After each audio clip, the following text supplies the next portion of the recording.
Hi, Dave Jack here, Superintendent of Fauquier County Public Schools with another edition of One Hard Question. Just a reminder, there's only 3 more editions of One Hard Question this school year.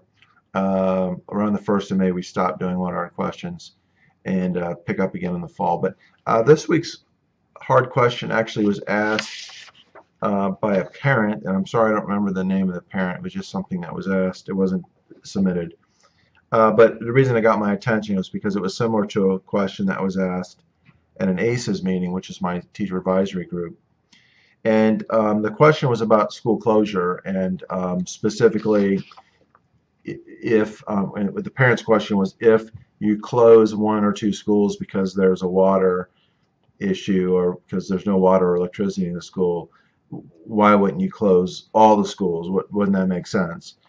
And again, that was similar to a question that came out of the ACES group, which they wanted to know, is there a policy regarding school dismissal or dismissal of students in the event of a lack of water or no electricity or some other factor? No heat, that's one that's come up in the past. So I kind of melded those 2 questions together, and here's the answer. There is no. First of all, if you have 1 or 2 schools that don't have electricity or the water's off for whatever reason and we decide to close those schools, in our view, it doesn't make a lot of sense to close all the schools, because you're denying an educational opportunity to all students rather than the students in a couple of schools. Now, that's very unfortunate that in those few instances that happens, and I can only think of this happening twice since I've been here in 3 years, but it wouldn't make sense to close any more schools in those cases than the ones who are experiencing the problem. So that's the answer to that. The other question about a big P policy or a school board policy, we don't have a specific school board policy or regulation about what you do when the electricity goes out, you do this, or if there's no water or heat, you do this. We don't have a playbook for that.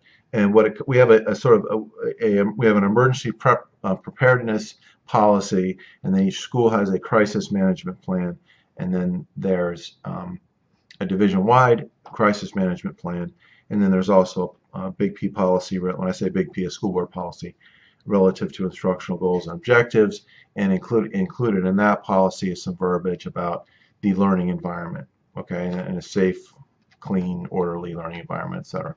So when a school loses power or loses water or something else in 1 or 2 schools or a handful of schools, it really comes down to talking to all the correct people. When we had the issue down in Bealton where a water main broke, we were in contact with several different groups: the school itself, the maintenance department, the water sewer authority.